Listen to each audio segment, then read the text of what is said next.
Hello guys, welcome back onto the Dutch couch. I've got to say quickly, if you don't like swearing or a bit of piss taking, this probably ain't going to be the video for you. If you do like that sort of shit and you like having a little bit of a laugh, press that subscribe button there now. Massively appreciate it. Just want to have a little look back at 2024 in the football world, really. I mean, there's been some fucking good things happening this year. I mean, you've had that ref David Cootes, haven't you? I mean, one day he got caught out on video calling Jurgen Klopp the German cunt. I'm not going to use that word. My missus will give me a rollick here.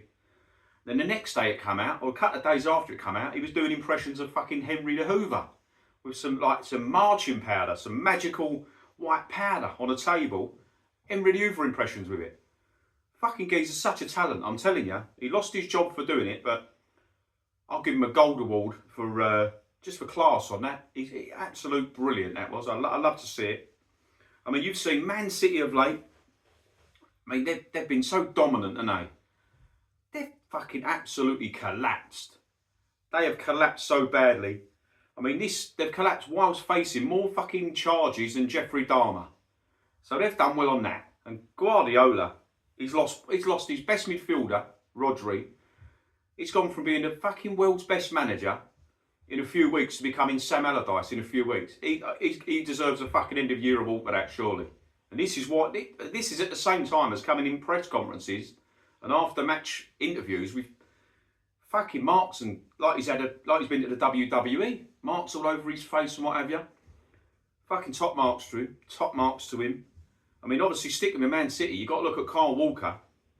I mean, he left Tottenham years ago, didn't he, to go to Man City to win all these trophies. I mean, he's at Man City now, and I've got to say, he's fucking genius. Because he's managed, since he's been at Man City, he's now got more families than his old club Tottenham have won league titles in their history.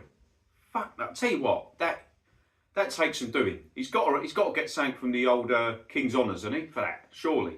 How he's managed that. I mean, Arsenal, fucking the nearly men, yet again. I mean, let's be honest, there's more chance of me being named fucking Miss Uganda than Arsenal winning the Premier League title, really, isn't there? Let's get it right. It's not going to happen for them, is it? I mean, this season, Man City are shocking, and Liverpool turned up. So Arsenal got fucking no chance. It's not their day, mate. It's not going to happen. I mean, I'm going back to the Euros in the summer. I mean, England, obviously I like the Dutch, right? I mean, England knocked the Dutch out in the semi-final, didn't they? Fair play. I thought they deserved it. But then they went and lost the Euros final to Spain. But on the plus side, I've got to say, they must have won an award. This is an award ceremony for me, surely.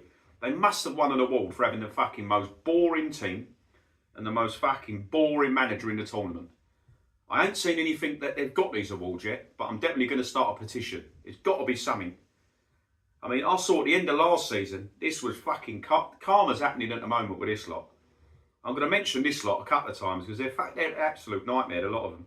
I mean, these Tottenham fans, I watched the game last season, the end of last season, right? They had their own supporters doing the Poznan and cheering when the opposition, Man City, was scoring goals at their own ground against their own team, right? Unbeknown to these fucking divvies, if they would have won that game, how the season finished, they would have ended up in the top four in the Champions League. So they've literally laughed at their own fate of getting in the fucking Europa League over the Champions League. Now that is fucking Spursy. That is Tottenham fans and Spurs as a club, fucking down to a T. Delusion, fucking divs, a lot of them. Absolute fucking divs. I mean, you've got another London club, West Ham. I mean, they've gone to that London stadium, haven't they? I'll tell you what, they've won 2 awards there this year. They've won an award for it being as quiet as a fucking chapel arrest. That's the first award they won. I don't know if that's been handed out yet. It was on the quiet, so I don't know if it's been done. And they must be the only club in the Premier League, right, who managed to have seats in their ground in 6 different London postcodes. Now, if that ain't a fucking record, I don't know what is. That is fucking genius from the architects, the designers of that stadium. 6 different postcodes to have seats in. Unbelievable, mate. Unfucking believable. You've got another London club, Chelsea, has spent, that Ted Bowley, the new owner there, spent £1.32 billion, I believe, right? All this to still be an underdog. Make that make sense. And to spend £1.32 billion and have fucking Robert Sanchez as your number one and best goalkeeper at your club. That is laughable. I'm sorry. That is fucking comedy gold, mate. You should support Mickey Flanagan on tour with that sort of shit. Fuck me. That's crazy. I mean, you had a player leaving Spurs. Don't blame him. Don't blame him, Harry Kane. I mean, he went to Germany, didn't he? He went to the Bundesliga. And he's left Tottenham thinking, I'm never going to win. Fuck all here. These are shit. I'm too good for this lot. I'm wasting my time here. I'm going to go to Germany and I'm going to win some fucking guaranteed silverware. Well, he's joined a team who's won 11 Bundesligas in a row, hasn't he? So you're thinking, fuck me, this geezer, he can't jinx this lot, surely. Well, he's gone there. And what makes it worse, you've got an ex-Arsenal player who's joined fucking Bayer Leverkusen, and they've gone the whole season unbeaten and toppled Bayern Munich. Now, for me, that is fucking classic Harry Kane, and he's class. He's Spursy. He's took Spursy to Munich. Fuck me. All the awards, all the personal awards he's won in his career, that's got to top him. And to make it worse, he's gone to Tottenham in the summer with Munich in a pre-season game to win it's for a cup. His team have won it and he's refused to pick it up. You can't make it up. That's fucking great. I love that. Seeing that footage, it was fucking funny. I mean, Man United a bit of joke, ain't they? I mean, you got to say, give that Eric Ten Hag 200 million quid in the summer, knowing full well that you're going to give him the tin tack and he's going to be down the job centre on Monday. You've let him waste £200 million on shit. At the same time, you've made fucking loads of staff redundant. You've stopped funds for your Disabled Supporters Association while your roof's leaking. Fucking comical. And then you've sacked him. And you've sacked him and brought someone else in who's been left with all this shit in his squad. And now he ain't got a clue how to fucking use them because none of them can play in his system. Poetry in motion. I'm telling you. I've got to say, I didn't think I would, right? But because I thought this geezer was shocking. But this season, I actually feel sorry for fucking the goalkeeper, Anana. I feel so sorry for him. I mean, him and his defence, mate, they've had their fucking back doors smashed in more than Philip Schofield this season. I do feel sorry for him. But on the other hand, I don't, because it gives me a little chuckle when I think about it. I mean, you've got Tottenham Hotspur again. I don't know why I keep mentioning these. I think they just give you comedy fucking scripts, don't they? You've got Ange Postecoglou, right? This Australian manager. I like him as a fella. He's everyone's mate, isn't he? Sort of thing. He likes the old mate word. But this geezer's so naive. He's come over here and he's setting up a team in this supposed best league in the world, right? Where all the best teams are, all the best players are supposedly playing, right? And he's setting up a team like they're playing fucking Aller Athletics, Stenhousemuir and Cowden Beef every week.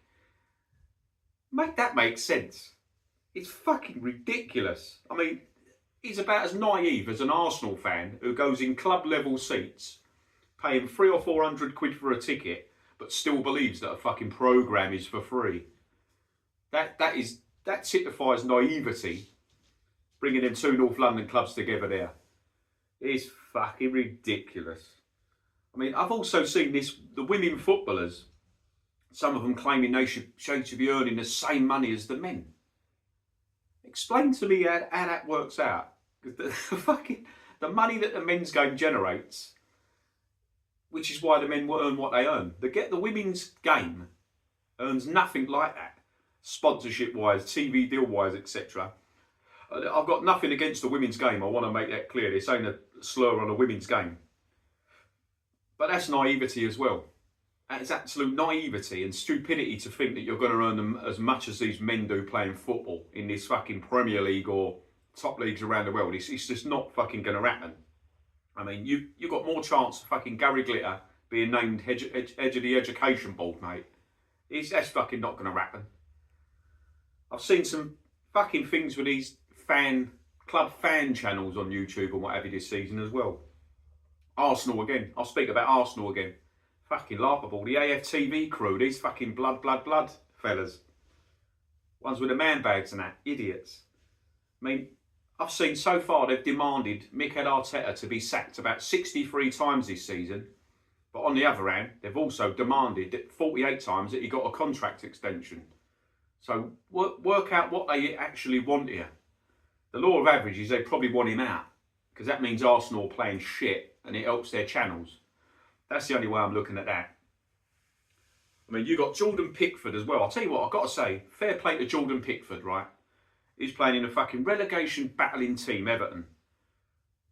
But he's keeping more clean sheets than fucking Katie Price's mattress. This geezer, I'm telling you, he's a top goalkeeper. He's got that good defensive, but he's keeping clean sheets in that Everton team. More clean sheets than Katie Price's mattress, I'm telling you. He's done well. He's done well. Fair play to him. But there's been so much going on this year in the football. A lot of these London clubs I've dug out here. And Man United mostly.